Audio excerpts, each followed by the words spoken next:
Alors bonsoir, merci Guillaume, merci pour cette présentation, pour cette invitation à parler, à rencontrer le public de la Fondation Michalski.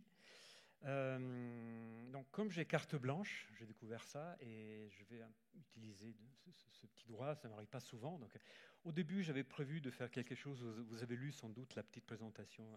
J'avais pensé parler un peu de mes réflexions sur le jardin, sur l'art des jardins, sur les liens entre l'art des jardins et les arts.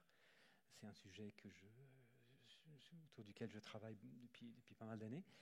Je pensais vous parler aussi de mon travail un peu.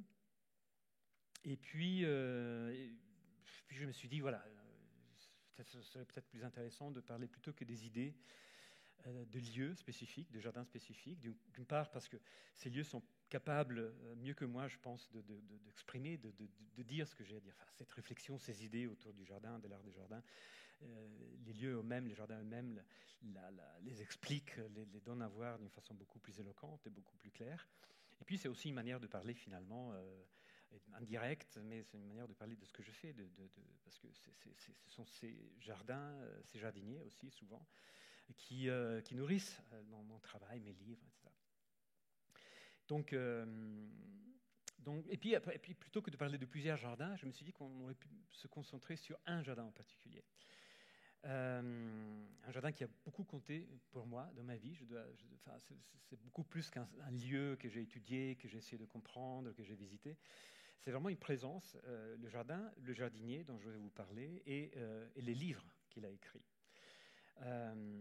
C'est un jardin tout à fait singulier. Vous allez voir, j'espère que vous allez l'aimer comme moi je l'ai aimé. C'est un jardin qui se trouve en Angleterre, dans le sud de l'Angleterre. Mais ce n'est pas du tout le genre de jardin anglais. Quand on dit jardin anglais, on imagine tout de suite des très beaux massifs fleuris, un jardin bien entretenu ou un peu négligé, mais savamment négligé. Ou de belles perspectives sur les paysages. Là, ce n'est pas tout à fait ça, vous allez voir. C'est même plutôt le contraire. C'est un jardin d'artiste, donc c'est un de ces jardins qui possède, à mes yeux, une épaisseur poétique, une épaisseur humaine, une épaisseur peut-être même philosophique, même si ce n'est pas un jardin de philosophie. Et c'est ça qui les rend vraiment tout à fait singuliers, tout à fait uniques, tout à fait intéressants. Et j'en parle souvent quand on m'invite dans des écoles de paysage en France ou en Italie. Je le présente comme modèle de jardin aux étudiants, aux élèves de paysage, ce qui est un peu déstabilisant pour eux parce que ça ne ressemble pas tout à fait au type de jardin dont on parle dans les écoles de paysage. Je pense que vous allez comprendre assez rapidement pourquoi. Mais c'est ça justement qui le rend intéressant. Moi, j'incite justement les jeunes paysagistes à aller un peu dans ce sens-là, un peu à prendre ces jardins très singuliers, très hors normes, faits souvent par les artistes, pour retrouver dans leur jardin, dans le jardin qu'ils vont faire, cette épaisseur dont je parle, et qui est malheureusement, je trouve, souvent absente dans la création paysagère contemporaine. On parle beaucoup d'écologie, on a introduit l'écologie dans l'art des jardins, ce qui est forcément, évidemment, une très bonne chose. On parle de la dimension sociale du jardin, ce qui est aussi très, très intéressant. Mais cette dimension artistique est vraiment poétique, qui devrait transparaître dans les images que je vais vous montrer, on la trouve rarement. C'est pour ça que c'est un exemple très utile. Alors, donc voilà, il faut que je commence à vous parler un peu de ce jardin, de vous dire déjà comment il s'appelle. Donc, il s'appelle Prospect Cottage. Il se trouve dans le sud de l'Angleterre, dans le Kent. Et c'est le jardin, c'est un petit jardin, hein, il n'est pas très grand, qui a été réalisé, qui a été fait, planté par ce monsieur qui s'appelle Derek Jarman. Je ne sais pas si vous le connaissez, peut-être. Il est très connu dans le monde des cinéphiles parce c'est avant tout un cinéaste, un réalisateur de films. Il est connu pour des films comme Caravage, vous l'avez vu, c'est des vieux films maintenant. Mais il était aussi artiste. Il a commencé son activité comme peintre. Puis il est passé au cinéma, mais la peinture, il ne l'a jamais vraiment abandonné. Et il était aussi écrivain. Vers la fin de sa vie, les dernières années de sa vie, celles d'ailleurs pendant lesquelles il fait son jardin, il écrit des livres très, très beaux qui sont publiés en français. D'ailleurs, il y a un livre qui s'appelle Chroma, autour des couleurs. Il y a ce livre-là, bon, là c'est l'édition anglaise, en français il existe, il a été publié, avec un titre un peu plus dramatique, Un dernier jardin. Mais c'est vrai que c'est le dernier jardin, le premier et le dernier jardin en fait, à part entière. Le premier et dernier vrai jardin que Jarman a fait à la fin de sa vie, donc il a commencé à le planter en 86 et il est mort en 94. Donc ça a occupé vraiment la dernière partie de sa vie, mais vous allez voir, je vais vous montrer comment le jardin devient vraiment le lieu central, pas seulement de la vie, mais aussi de toute l'activité artistique de Derek Jarman. Voilà, c'est par ce livre-là que vous voyez là dans notre image. C'est aussi toujours l'original anglais, que j'ai découvert ce jardin il y a une vingtaine d'années. Il était très peu connu, personne n'en parlait à l'époque. Maintenant, c'est devenu un des jardins les plus commentés. On a écrit des livres, il y a des articles un peu partout. Un des plus visités d'Angleterre, d'ailleurs, ce qui est assez étonnant, parce qu'il est tout petit et on ne peut pas pénétrer, parce que c'est un jardin privé, on ne peut pas y entrer. Et puis, finalement, j'en ai écrit dans un de mes livres, dans mon deuxième livre, j'écris sur ce jardin. Et finalement, il ne m'a jamais abandonné.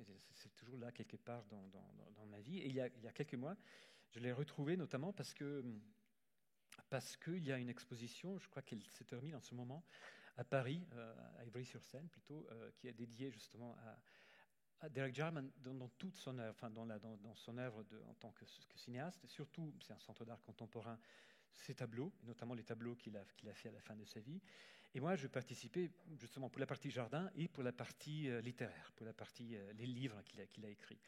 Donc il y a ce livre, donc Un dernier jardin, et des journaux. Un journal en particulier qui s'appelle Modern Nature, qui est un très très beau livre, qui n'a jamais été traduit et publié en français, ce qui reste un peu un mystère. J'essaie de le faire publier en ce moment par Actes Sud. Il a été traduit dans toutes les langues, enfin dans beaucoup de langues, et pas en français. Donc ça reste un mystère. C'est un très très beau livre qui ne concerne pas uniquement le jardin, mais vraiment les dernières années de vie de Derek Jarman. Alors que le livre que vous voyez là, c'est un texte très court qu'il a écrit quelques mois avant de mourir. Très rapide, très court, très beau. C'est le genre de livre que je rêve d'écrire. Peut-être un jour j'y arriverai. Il y a une simplicité, il a une limpidité assez étonnante, une liberté aussi que tous les écrivains dont tous les écrivains rêvent. Il passe vraiment de considérations sur le jardinage, sur les plantes qu'il aime, les plantes qu'il préfère. Il y a des conseils de jardinage. Et puis il parle évidemment de son histoire, de sa vie un peu, surtout dans ces dernières années de sa vie. Et des considérations plus profondes. Il y a des poèmes, il y a des vers. Et c'est un texte très court, très léger.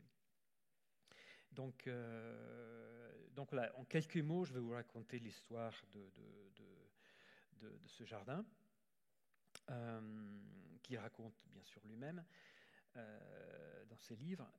Il achète donc il est en train de se promener, de se balader dans cette région du sud de l'Angleterre qui est assez particulière, vous allez le voir, c'est la région de Dungeness, qui, encore une fois, ça ne ressemblait pas du tout au beau paysage pittoresque anglais auquel on peut penser tout de suite. C'est un paysage très aride, très désertique, très désolé en fait. Et il y a encore aujourd'hui juste quelques cabanes de pêcheurs, mais les pêcheurs commençaient à partir, donc un lieu abandonné. Pas loin de la mer, c'est à quelques centaines, la maison et le jardin sont à quelques centaines de mètres de la côte, de la plage, avec une énorme centrale nucléaire que vous allez voir très inquiétante, très angoissante, grise, et un phare. Enfin, il n'y a pas grand-chose, quoi. C'est vraiment un paysage désolé. Quelle idée de faire un jardin dans un paysage comme ça. C'est pour ça que je vous disais, vous allez voir comment tout ça va un peu à l'encontre des règles que les paysagistes et les jardiniers apprennent quand ils font des études dans ce domaine. Donc Derek Jarman avec des amis voit la cabane, il voit qu'elle est en vente, puis il repasse par là toujours pour faire un repérage pour le film Caravage, si je ne me trompe pas. Cette cabane de pêcheurs est toujours en vente et il l'achète. Pas pour y habiter, parce que c'est une maison absolument minuscule, c'est pas vraiment un endroit habitable. Mais non, d'ailleurs, il y a une fondation qu'il a rachetée. L'idée, c'est d'en faire une résidence d'écrivains ou d'artistes. Mais bon, c'est assez difficile parce que c'est des espaces vraiment très exigus. Et je ne sais pas si ces artistes ou ces écrivains pourraient rester longtemps dans un espace pareil. Mais bon, non, ça c'est une question qui se pose. Et donc il achète. Et donc, c'est pour y passer les week-ends, etc., quelques jours de temps en temps. Il continue à habiter à Londres, qui n'est pas très loin, genre 2 heures de voiture. Et le jardin n'arrive pas tout de suite. Il n'arrive pas tout de suite parce que, en fait, la première raison, je pense, c'est que à ce moment-là, cette année-là, au moment où il achète Prospect Cottage, Derek Jarman vient d'apprendre qu'il a le sida. Et vous vous souvenez peut-être que dans ces années-là, au début de l'épidémie, il n'y avait pratiquement rien contre le sida. Donc il savait qu'il n'avait aucun médicament, aucune thérapie. Il savait qu'il avait très peu de temps à vivre. Donc ça, ce n'est pas très encourageant pour quelqu'un qui veut faire un jardin. S'il y a des jardiniers parmi vous, ils savent qu'un jardin, pour un jardin, il faut se projeter dans l'avenir. Il faut quelques années pour qu'un jardin prenne de l'ampleur. Surtout quand on plante des arbres, mais même si on veut planter juste des arbustes, des rosiers, je sais pas, il faut du temps pour que les plantes deviennent un peu épaisses et que le jardin commence à ressembler à quelque chose. Donc ça, c'est la première raison. Et vous allez voir qu'évidemment, ce jardin a un lien très fort avec ce que vit Derek Jarman à ce moment-là. La maladie, l'angoisse, la peur de la mort, la lutte contre la mort. Vous devinez déjà peut-être de quelle manière. Mais le jardin arrive quand même peu à peu. Ah oui, il y a d'autres raisons pour ne pas faire un jardin dans cet endroit-là. Je vais vous montrer une image. Là, c'est Derek Jarman, donc c'est la maison, cette cabane de pêcheurs qu'il peint en noir. Sur le côté, il fait graver c'est pas une gravure, c'est des lettres, un poème, un vers, une strophe d'un poème de John Donne.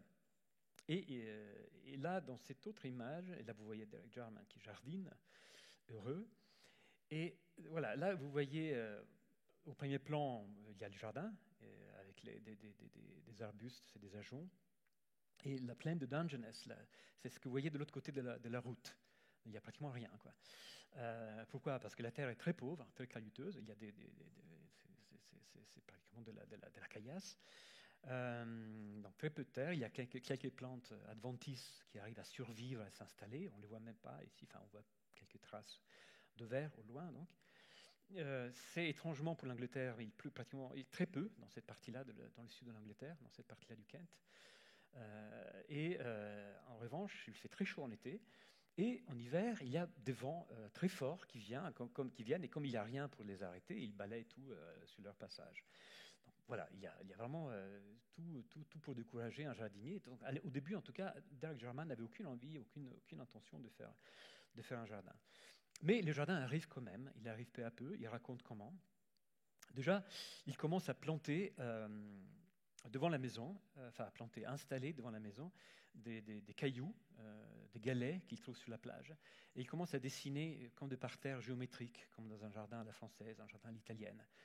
Sauf qu'ils ne sont pas faits de buis ou ils sont faits de cailloux. Ce sont des ronds, des cercles, des losanges, de couleurs différentes. Il commence à faire aussi des dessins, comme vous le voyez dans cette image, des dessins un peu zen sous les gravillons, dans les gravillons. Et donc c'est un jardin minéral, un jardin de matière inerte, qui n'est pas fait de matière vivante. Mais ces formes, c'est pas juste un divertissement. Je pense que ces formes géométriques avaient un sens pour lui assez fort. En fait, il parle de la dimension magique de ces formes. Il parle de formes druidiques, voilà, les cercles magiques que les druides dessinaient par terre.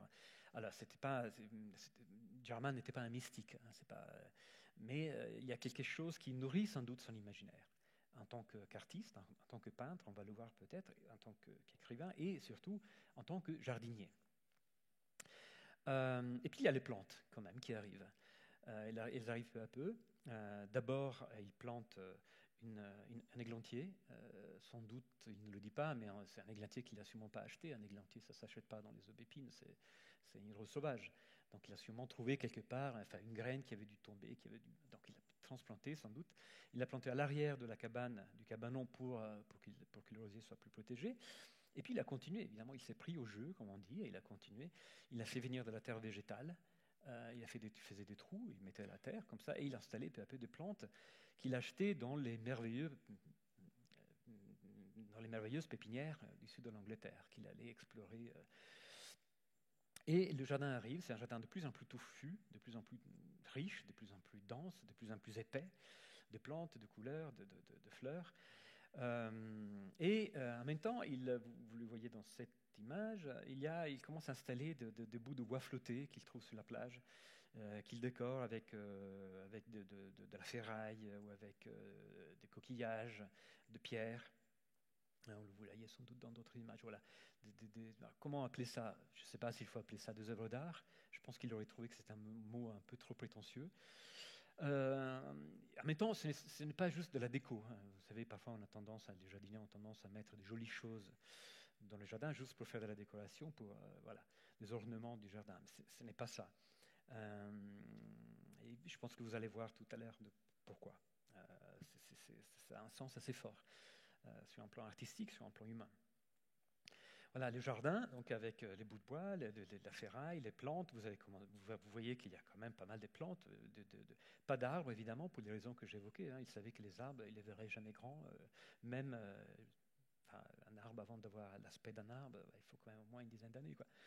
Et plutôt des arbustes, des plantes vivaces, des plantes annuelles. Vous voyez la centrale nucléaire sur le fond, très inquiétante, assez angoissante. Et dans cette image aussi, voilà une autre image, là, on dirait que la centrale nucléaire est toute proche. Et peut-être vous avez remarqué la première chose intéressante, là aussi ces jeunes paysagistes sont assez étonnés, c'est qu'il n'y a pas de clôture. Or, un jardin, on le sait, se définit d'abord par ses clôtures. Le mot jardin veut dire enclos. Le mot germanique Gart, qui a donné jardin, giardino, garden, etc. Le mot hortus, le latin hortus. Le mot pairidaesa, le premier jardin qu'on connaît dans les traces en perse, c'est un enclos, c'est un lieu fermé. Alors là, on dirait qu'il n'y a pas de clôture, donc le jardin est ouvert. Et ça aussi, c'est assez intéressant parce qu'effectivement, un jardinier, un paysagiste aurait commencé tout de suite par créer une barrière pour protéger les plantes du vent, pour cacher ou déguiser un petit peu ces vues qu'on dit disgracieuses. Et en fait, c'est exactement le contraire. D'ailleurs, dans un passage d'un de ses livres, il dit qu'il était tombé justement amoureux de la désolation de Dungeness. Mais en même temps, il y a un rapport, vous allez voir. Déjà, on voit très bien la différence entre le dedans et le dehors. Donc, du coup, d'une certaine manière, il y a une séparation. Il y a une clôture invisible, en négatif, si vous voulez, mais il y a quand même une distance, enfin une séparation entre le dedans et le dehors, qu'on voit assez clairement, surtout quand on est sur place. Mais il y a un côté illimité. C'est très beau ce qu'il dit. Il dit la frontière de mon jardin, c'est l'horizon. Ce qui est une solution paysagère et complètement inédite, auquel on ne pense pas d'une manière immédiate. Voilà, un premier élément très intéressant sur le plan de la composition, donc purement sur le plan purement flotté. Et c'est un jardin, je vais vous le montrer dans ces images, dans les images suivantes. Ça a l'air très simple, on dirait un fouillis. En réalité, encore une fois, s'il y a des jardiniers parmi vous, je pense qu'ils sont d'accord, c'est très difficile à faire. C'est un travail très, très complexe de mélanger les plantes, les couleurs de cette manière-là. Mais en réalité, Derek Jarman était un vrai jardinier. Là, vous voyez un parterre avec des cailloux qui sortent, des pavots de Californie. Encore une fois, une espèce de désordre, mais qui a une espèce de vie. Il y a quelque chose qui se passe, en fait. C'est dommage, évidemment, ce sont des photos. L'idéal serait de pouvoir y aller. Voilà, encore une fois, une image. Vous voyez comme c'est bien composé. C'est un jardin de jardinier, vraiment. Alors, lui, il raconte dans ses textes qu'en réalité, il avait appris à faire du jardinage quand il était enfant, et puis il avait avec son père dans la maison familiale. Et puis, il avait complètement abandonné le jardinage. Et il retrouve ce goût pour le jardinage quand il a acheté donc Prospect Cottage. Et qu'un jour, il est à Londres et dans une malle, il retrouve des outils de jardinage de son enfance qu'il avait gardés là.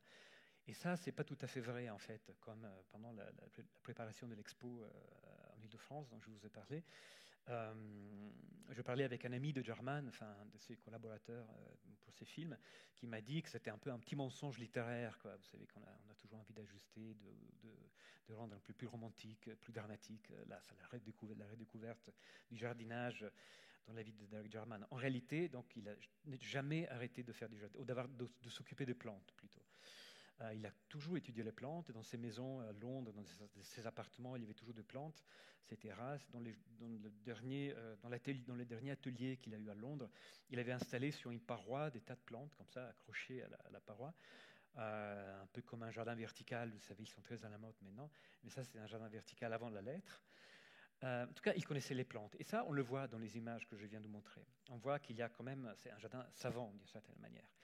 Les plantes sont très bien associées au niveau de couleurs et sont bien choisies. Il ne s'est pas juste fait plaisir avec les plantes qu'il aimait, il a planté les plantes qu'il fallait, parce que la plupart des plantes que vous voyez là, au premier plan, vous voyez une saintoline avec les fleurs jaunes, ce sont des plantes méditerranéennes. Là, vous avez un climat presque méditerranéen. Donc, je vous ai dit très peu de pluie, beaucoup de soleil, un terrain très pauvre, très caillouteux. Donc, c'est exactement les lavandes et tout ça, c'est exactement les plantes qu'il faut. La fausse valériane, les ajoncs aussi, ce n'est pas des plantes méditerranéennes, mais c'est typiquement le climat, l'environnement qu'il leur faut. Donc, encore une fois, c'est un jardin de jardinier. Et pour les passionnés de jardin, il y a une anecdote assez jolie, assez touchante. Il raconte dans son journal qu'un jour, il était en train de jardiner, tranquille, heureux dans son jardin. Il voit arriver un petit groupe de personnes et qui s'approchent, qui regardent le jardin, qui rentrent, qui lui posent des questions sur les plantes. Et il finit par apprendre que ce sont deux jardiniers avec des amis, mais deux jardiniers très, très importants. Un certain, je ne sais pas si vous connaissez Christopher Lloyd, les jardiniers le connaissent, c'est un des plus grands jardiniers anglais. Il a écrit des livres magnifiques sur le jardinage, mais un vrai jardinier, hein, pas un artiste ou un philosophe. Et une amie, elle aussi très, très connue, qui s'appelait Beth Chatto, je ne sais pas comment il faut dire en français, qui est malheureusement elle aussi décédée il y a quelques temps. C'était presque des institutions dans le monde des jardins anglais. Et ils étaient très frappés par le jardin qu'ils étaient en train de visiter. Et surtout par la qualité vraiment des plantations, de la palette végétale, comme on dit. Et par exemple, et ils en parlent, ils ont écrit, Christopher Lloyd a écrit des articles sur le jardin de Jarman après, c'est dire l'importance qu'il donnait à ce lieu. Et Beth Chatto s'inspire, elle fait des dessins, elle prend des notes, elle s'inspire de ce jardin pour réaménager quelques temps plus tard une partie de son jardin qu'elle aménage dans un secteur un peu sec, un peu aride. Elle ne savait pas quoi en faire, et après avoir vu ce jardin, elle dit évidemment c'est ça qu'il faut faire. Donc ils plantent les saintolines, les lavandes exactement de la même manière, là aussi avec des petits bouts de bois, des ferrailles pour renforcer ce côté qu'on trouve souvent dans le jardin méditerranéen, un côté un peu dur, hein, pas doux, voilà. Donc un jardin de jardinier très coloré, vous l'avez vu. Et là, on commence à voir un peu, si vous voulez, on peut commencer à lire ce jardin, même s'il ne faut pas trop exagérer dans l'exégèse, dans l'interprétation. D'autant plus que Jarman était un artiste, pas un intellectuel. Et ce n'est pas une démarche, disons, intellectuelle ou cérébrale qui le guidait dans son travail d'artiste, mais aussi dans son travail de jardinier. C'est plus l'instinct, en fait, qui le guide. Donc voilà, il faut faire attention quand on excède un peu dans l'interprétation. Mais là, pourquoi toute cette couleur, je me suis demandé, parce que quand je suis allé le voir, ce jardin, bien des années après la mort de Derek Jarman, je n'avais pas l'adresse du lieu, je savais que c'était à Dungeness, je suis allé en voiture avec des amis, mais le jardin, on le voit de très loin, en fait. Parce que c'est plat, c'est une plaine, mais la première chose qu'on voit de très loin, c'est cette masse de couleurs. Je suis allé au printemps, donc c'est assez impressionnant. Dans ce désert très aride, très sombre, très pauvre, tout d'un coup, cette richesse, c'est concentré de vie dans un espace assez petit. Je ne sais pas exactement la surface, mais bon, il doit faire peut-être même pas 1000 mètres carrés ou peut-être 2000 mètres carrés, donc c'est relativement petit pour un jardin. C'est vraiment un concentré. Et là, c'est forcément, donc on commence à voir un peu la valeur que le jardin et le jardinage avaient pris, la valeur existentielle que le jardin et le jardinage avaient pris pour Derek Jarman dans ce moment de sa vie où il est confronté à la mort et à la maladie, à la peur, à l'angoisse. Il parle de son jardin comme d'une pharmacopée.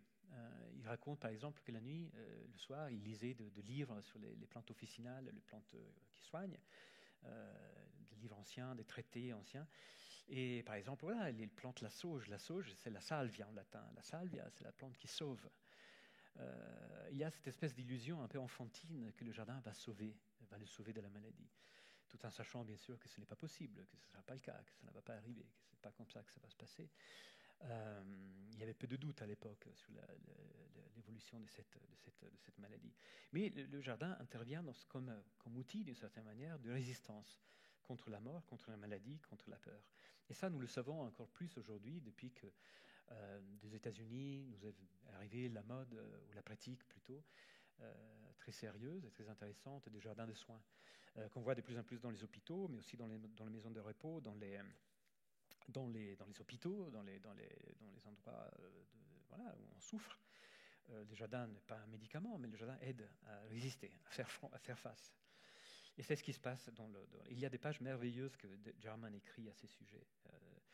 Soigner la vie, mettre une graine dans la terre, s'en occuper, donc l'avoir germé, puis l'arroser, la protéger du vent, de parasites, des autres plantes, l'avoir poussée.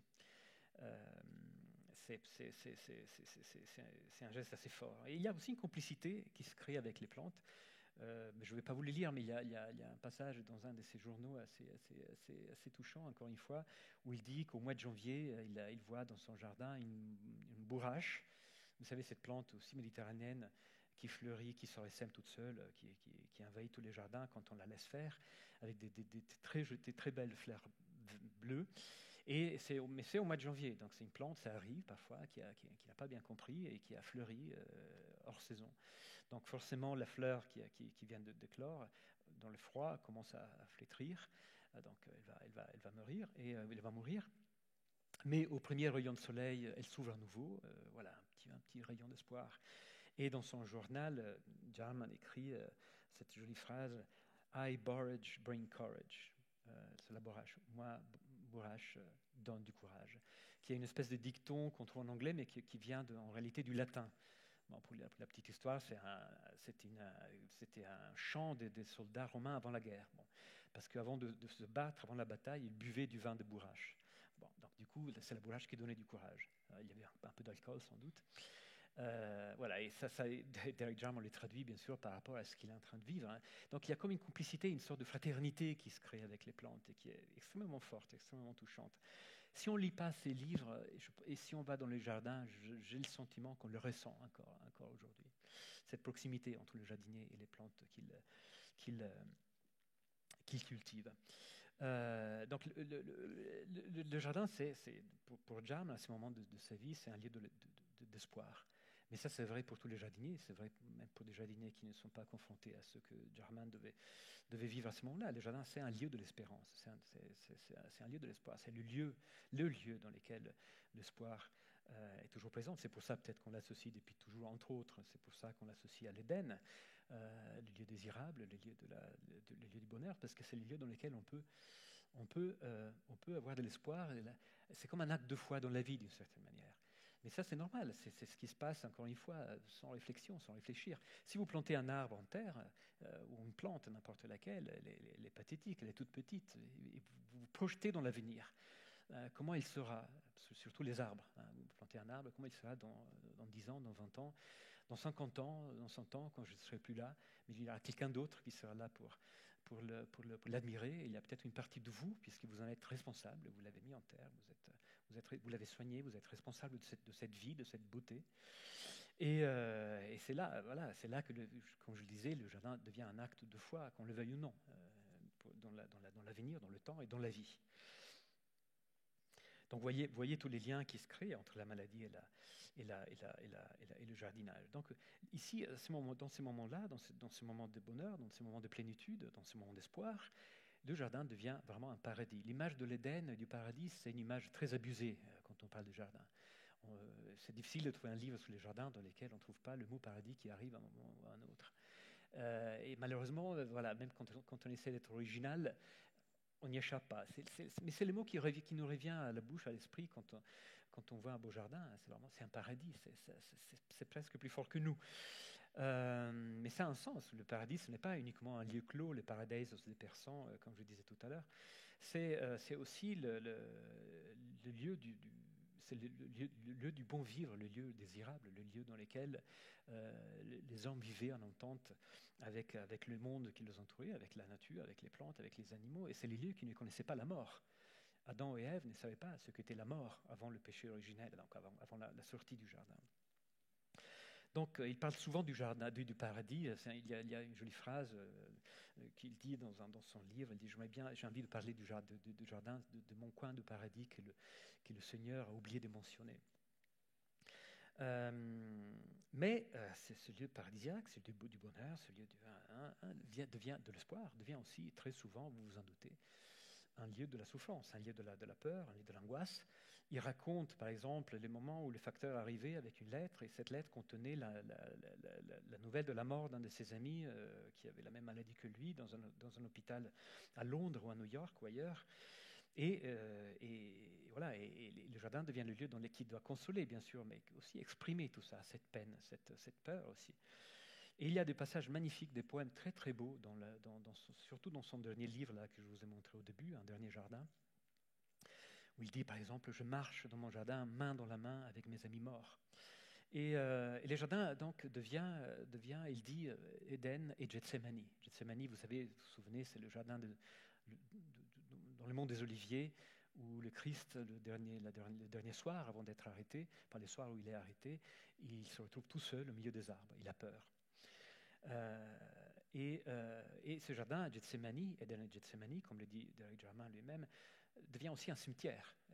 Vous l'avez peut-être ressenti dans les images que je vous ai montrées tout à l'heure, ces pieux, ces bouts de bois flottés avec des bouts de fer, ou là, vous le voyez très clairement dans cette image, une espèce de croix, c'est un cimetière. Et il dit que souvent il mettait en terre un bout de bois ou une plante en mémoire d'un de ses amis qui venait de les quitter. Donc vous voyez comme tout ça, Éden et Gethsémani peuvent cohabiter d'une certaine manière. Et souvent, c'était les deux à la fois, ce jardin. Espoir ou bonheur ou plaisir, et en même temps peur, angoisse, attente de la mort. Mais bon, il y a des très beaux passages où il raconte, par exemple, qu'il est dans un hôpital à Londres, hospitalisé. De temps en temps, il faisait l'aller-retour, surtout à la fin de sa vie. Et pendant qu'il était dans son hôpital, dans son journal, il faisait des plans, comme tous les jardiniers, des dessins, des plantations, des plans pour les semis, des listes de plantes qu'il voulait semer. Donc, vous voyez, tout ça, c'est assez intense, je trouve. Et donc, c'est aussi un jardin, d'une certaine manière, de réflexion. Plus que de réflexion, d'interrogation, de questionnement. Qu'est-ce qu'il questionne en jardinant? Et aussi, vous allez voir dans son œuvre artistique de metteur en scène et dans ses textes. Je dirais avant tout, la première chose, il questionne le temps, il interroge le temps. Je vous ai parlé du temps des plantes annuelles qui fleurissent l'été, le temps de faire une graine et puis qui meurt, mais la graine a le temps de se ressemer et de renaître à la saison suivante. Les plantes vivaces qui meurent, qui semblent mortes à l'automne parce qu'elles se dessèchent et qui repartent, qui se dessèchent ou qui semblent complètement desséchées, comme par exemple les crampes maritimes qu'il aime beaucoup. Il y a des pages magnifiques sur les crampes maritimes. C'est une plante spontanée qu'il trouve dans la plaine de Dungeness et qu'il transplante dans son jardin, qui se dessèche complètement en hiver. C'est des gros arbustes. Et puis au printemps, au mois d'avril, il y a une espèce d'explosion de fleurs, un parfum de miel qui envahit toute la plaine de Dungeness. Voilà, donc les cycles de la mort et de la renaissance qui sont prévus par la nature et dans lesquels le jardinier essaie toujours, dans son travail, pour des raisons, disons, techniques, de s'insérer, de trouver sa place, parce qu'il doit travailler avec ça. Il ne doit pas seulement en tenir compte, mais il doit les utiliser, ces cycles. Le temps donc de la mort, le temps de la renaissance, le temps des cycles, le temps des saisons, le temps climatique, toujours imprévisible et toujours fondamental pour un jardinier, le temps de la mémoire, bien sûr, vous avez compris pourquoi, le temps de l'oubli. Il y a des moments où le jardin devient une sorte de moment d'oubli. Il y a un très beau poème sur les coquelicots qui donne l'opium et l'oubli, donc la rêverie et l'oubli qui permet cette distance salutaire par rapport encore une fois à la maladie, aux questions liées à la santé, donc la peur et tout ça. Et puis il y a aussi dans des moments presque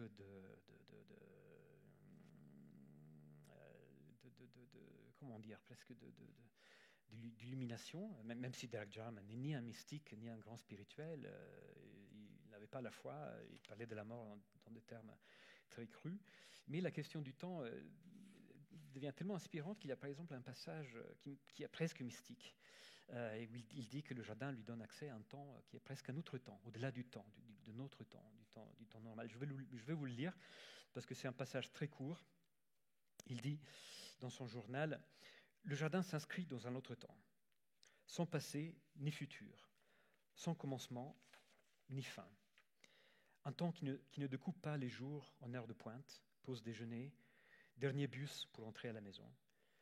Dès que l'on entre dans un jardin, on peut naître dans ce temps, mais on ne se souvient pas de l'instant où cela se passe. Tout autour de nous, le paysage est transfiguré. Voici la mène au-delà de la prière. Mais tout à coup, je suis ramené à l'ici et maintenant par la voix perçante et raisonnable du téléphone. C'est un importun qui m'appelle. Il me parle d'un temps qui a un début et une fin, le temps littéral, le temps monothéiste, pour lequel tôt ou tard on doit payer. Mais il y a quand même quelque chose d'indicible autrement que par l'expérience du jardin et du jardinage. Donc voilà, tout ça pour dire que le jardin, à la fin de sa vie, à la fin de la vie de Derek Jarman, est au centre de tout. Il le dit très clairement dans un entretien. Même s'il n'habite pas à Prospect Cottage, c'est le centre de son activité, pas par rapport à ce que je vous ai dit, dans ses dimensions existentielles, la mort, la maladie, l'espoir, etc., mais par rapport à toute sa création artistique. On voit le jardin dans un film très beau, très difficile, qui s'appelle The Garden. On voit une scène ici. Ça, c'est Derek Jarman lui-même, pendant une pause du tournage du film. Voilà, une scène du film The Garden dans laquelle on voit très bien le paysage pas très pittoresque de Dungeness. Et il continue à faire des films jusqu'à la fin de sa vie, en utilisant Dungeness souvent comme base pour les tournages, etc. Et puis il y a son œuvre artistique qui devient très intéressante, même s'il doit se faire aider, surtout les dernières années de sa vie, les toutes dernières années où il est pratiquement aveugle. Mais il arrive à voir un peu les couleurs. Il est très faible, très affaibli, donc il a des amis qui l'aident. Et ça se passe plutôt dans son atelier à Londres, du coup. Parce qu'il y a des grosses toiles. Vous voyez, par exemple, ça, c'est une des toiles qui sont exposées dans cette image. Ça, c'est l'expo dont je vous ai parlé à Ivry-sur-Seine. Le thème dans ces dernières toiles, c'est souvent, dans les grandes toiles que vous voyez là, c'est souvent la maladie. La rage qui est la maladie, ce qui se passait, je vous disais, le silence, l'invisibilisation, je ne sais pas si le mot existe en français, avec laquelle la société cachait cette maladie au début. Au début, c'était vraiment une maladie invisible. Les gens malades qui avaient l'AIDS, cette maladie honteuse, n'existait pratiquement pas. Et donc, c'était un des grands combats de la vie de Derek Jarman. Je vous disais que son jardin veut être vu avec toutes ses couleurs. Et ses œuvres aussi. Les couleurs sont très violentes. Mais il y a aussi un lien... on ne le voit pas tellement dans cette image, parce que le rouge, il est un peu éteint. C'est très beau, mais il est un peu éteint. En réalité, les rouges de ces tableaux sont des rouges très forts, très vifs, très violents, qui rappellent bien sûr le sang, mais qui rappellent aussi la couleur de coquelicot. Ou les couleurs de la valériane, de la fausse valériane, ce rouge-là, très presque, qui tend au pourpre. Et puis il y a d'autres tableaux qu'il compose à la fin de sa vie, qu'il appelle The Black Paintings, beaucoup plus petits, qu'il fait à Prospect Cottage, dans son jardin, et ça ressemble vraiment beaucoup au jardin, son jardin, parce qu'il y a là aussi, c'est des objets ramassés sur la plage, des cailloux, des bouts de bois, des gants de caoutchouc que le courant a ramassé, a laissé sur la plage. On peut lire ce geste comme la volonté de récupérer, de prendre ce qui est des déchets et leur redonner vie. Mais encore une fois, c'est peut-être une interprétation un peu de critique d'art plus que d'artiste. Mais ils sont très beaux. Alors, là aussi, ça ne se voit pas, mais il y a vraiment une petite magie. En plus, il y a quelque chose d'un peu magique, d'un peu sorcier, d'un peu chamanique dans ces compositions. Et il y a le noir, ces espèces de goudron avec lesquels il enduisait ces petits bouts de bois, je crois.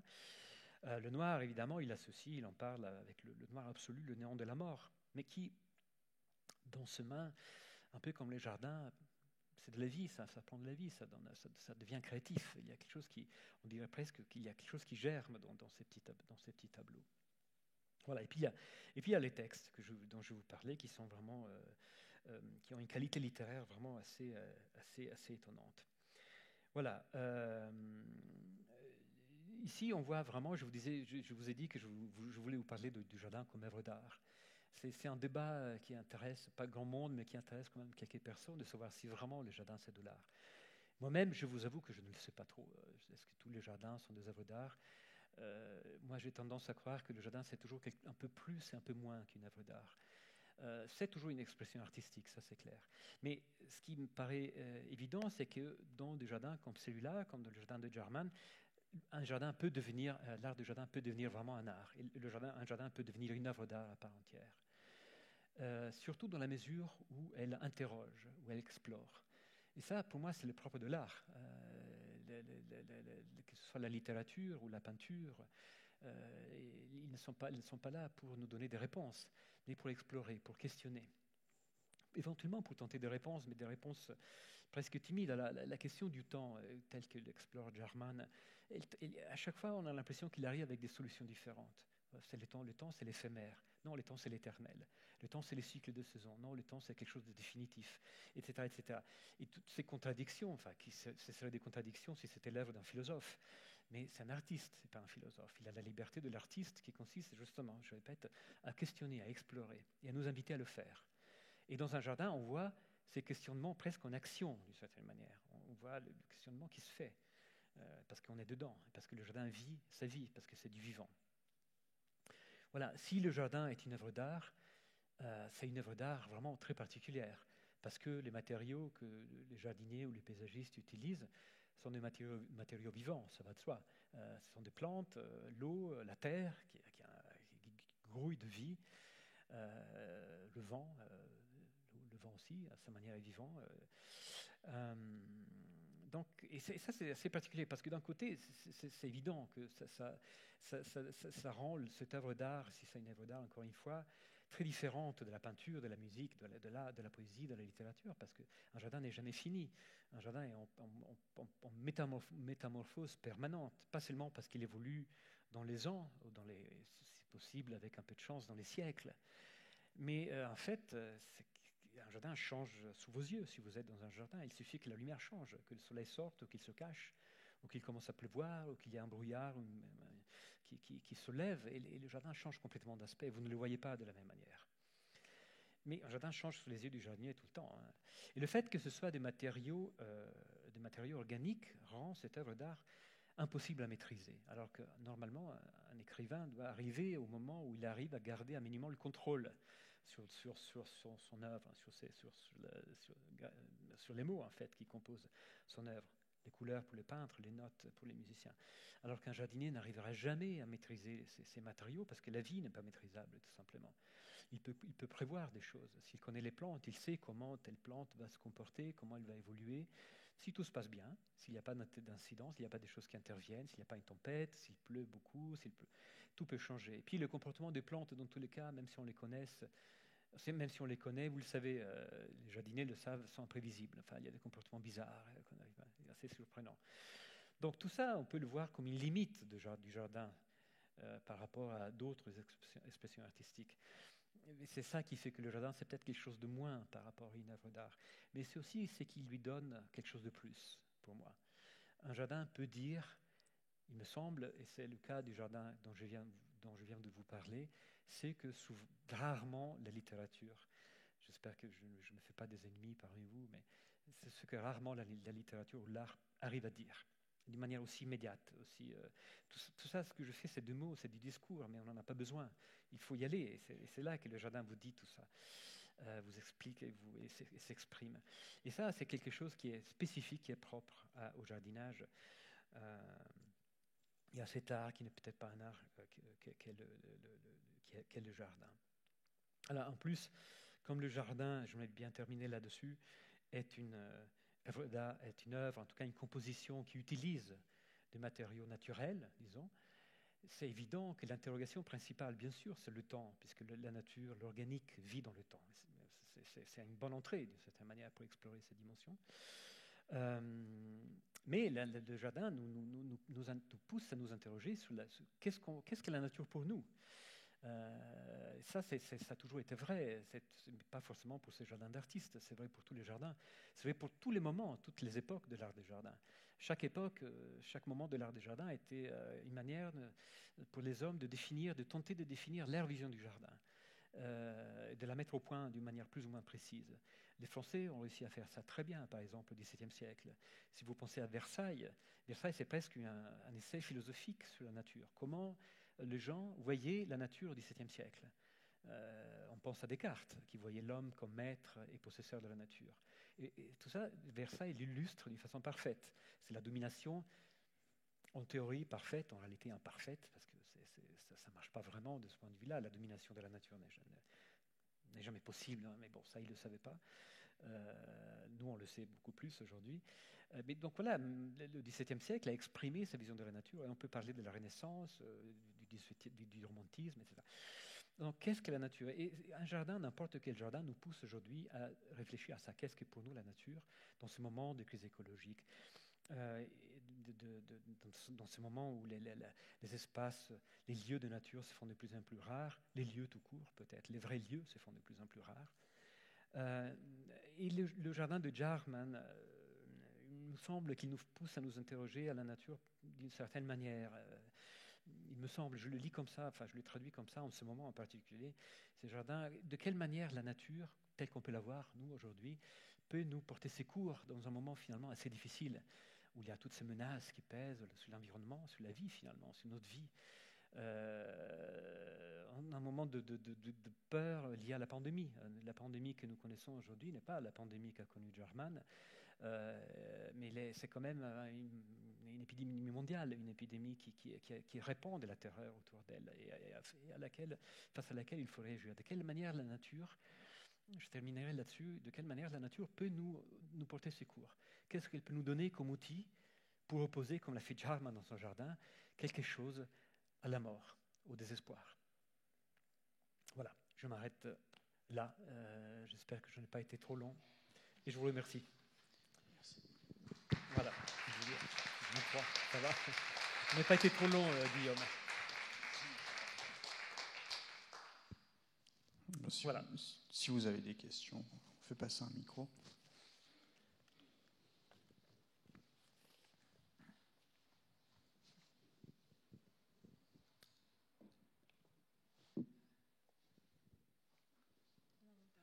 Guillaume.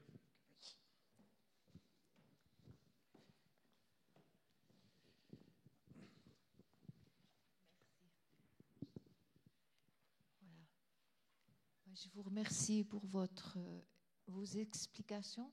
Ce qui me surprend, c'est qu'on ne voit jamais la terre. Ça me surprend, parce que pour moi, un jardin, c'est la terre. Est-ce qu'il y a une explication? Est-ce qu'il y a une volonté? Non, c'est qu'il n'y en avait pas.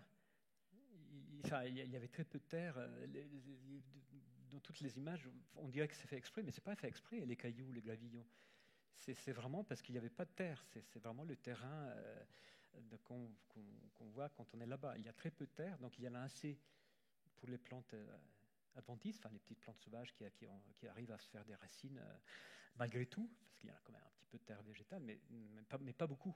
Donc en fait, la terre, il y en a, mais dans des trous qu'il faisait dans la terre, et qui remplissaient avec de la terre végétale.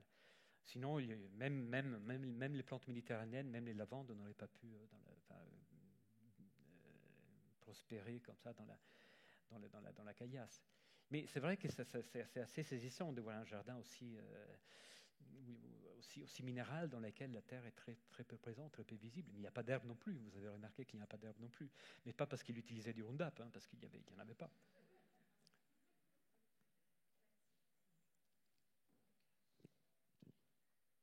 Est-ce qu'il y a de l'eau? Est-ce qu'il y a de l'arrosage dans ce jardin? On voit je pense qu'il y avait de l'eau. Comme je ne vois pas tellement de gouttières de récupération, je pense que c'est probablement de l'eau de ville. En tout cas, on voit dans des photos de de citernes. Mais il y avait peut-être des gouttières cachées. Là, on ne les voit pas tellement des gouttières pour récupérer l'eau de la toiture. Mais probablement aussi l'eau qu'ils buvaient je pense qu'il y avait de l'eau de ville qui devait arriver.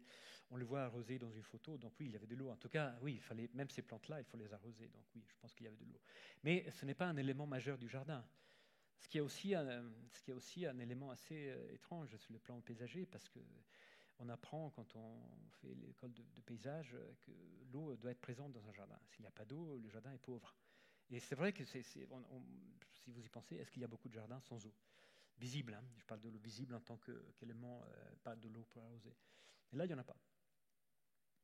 Alors, comme l'eau est liée à la vie, bien sûr, ça donne un côté un peu inquiétant. Ouais.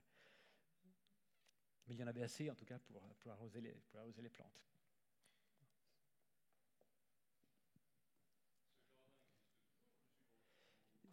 Si, étonnamment, il existe toujours. Je vous disais, c'est un des jardins les plus... Non, je ne l'ai pas dit, mais c'est un des jardins les plus visités en Angleterre.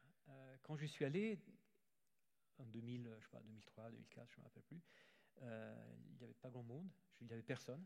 La maison était habitée, c'était les héritiers de Derek Jarman qui habitaient, et enfin les compagnons de Derek Jarman, il me semble. Et puis maintenant, il n'y a plus personne. Et le jardin était entretenu et cultivé de la même manière. Donc du coup, on avait vraiment l'impression d'être dans les jardins de Derek Jarman quand je suis arrivé. Mais c'est encore le cas aujourd'hui, même si je n'ai pas vu, j'avoue, des photos récentes. Mais le jardin a été mis en vente il y a 2 ou 3 ans. Et donc il y a eu une petite mobilisation, un petit frémissement dans le monde des jardins. Tout le monde s'est un peu mobilisé pour que quelqu'un l'achète.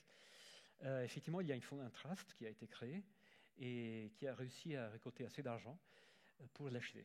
Et c'est là qu'il y a la question dont je vous disais au début, on ne sait pas quoi en faire maintenant. C'est souvent le cas, hein, quand on essaie d'acheter des lieux pour les sauver, pour éviter qu'ils deviennent n'importe quoi.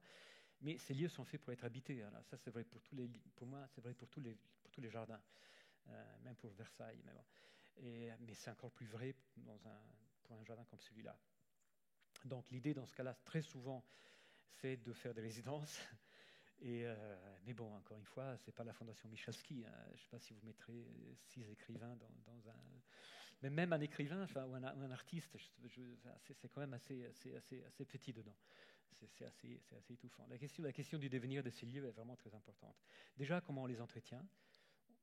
Il y a quelque chose d'artificiel quand même, parce que moi, je peux m'en occuper. Il y a un très bon jardinier d'ailleurs qui s'en occupe maintenant, qui est entre autres, pour la petite histoire, le jardinier du jardin de Christopher Lloyd, dont je vous ai parlé tout à l'heure.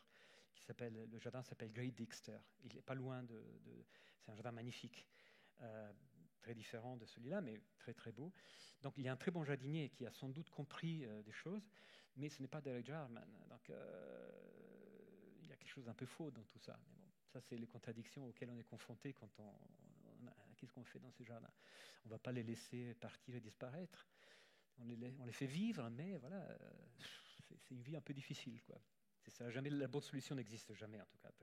C'est rare de voir des lieux qui arrivent à vivre. Et ça, dans ces jardins d'artistes, c'est toujours très difficile. Oui, vous nous avez très bien parlé du jardin de Jarman. La question que je me pose, c'est est-ce que vous en parlez tellement bien, est-ce que vous-même, vous avez un jardin ? Est-ce que vous êtes jardinier ? Oui, mais je n'ose pas mettre... Oui, je suis jardinier, mais je n'ai pas osé mettre de photos du jardin. Le contraste serait vraiment... c'est pas de la fausse modestie, quoi. Moi je suis un jardinier beaucoup plus simple d'esprit, quoi. Alors, si je me lançais, parce que je peux vous avouer, puisqu'on est en petit comité entre nous, que parfois j'ai eu la tentation de le faire. Mais on voit vite ses limites, on découvre vite ses limites quand on essaye de faire des choses, d'installer des trucs. Enfin, ça devient assez rapidement ridicule. Il faut faire ce qu'on peut faire. Il faut trouver, comme pour tout, hein, il faut trouver la bonne voie. Si je commence à mettre du bois flotté dans mon jardin, qui se trouve en Seine-et-Marne en plus, où il n'y a pas beaucoup la mer est assez loin, ce serait bizarre. Non, je plante d'une manière beaucoup plus classique et beaucoup plus traditionnelle. Mais mon jardin est beaucoup plus sauvage d'ailleurs que celui c'est du jardinage beaucoup moins pointu, déjà parce que je suis souvent à droite à gauche. Et aussi parce que j'aime bien les jardins un peu sauvages. Je dois avouer que j'aime bien quand je laisse pousser la prairie sauvage presque jusqu'au pied de la maison. Et c'est ce qui inquiète toujours mes voisins, ce qu'ils se demandent de ce qui se passe, etc. Mais non, je n'ai pas osé mettre des photos de mon jardin, franchement.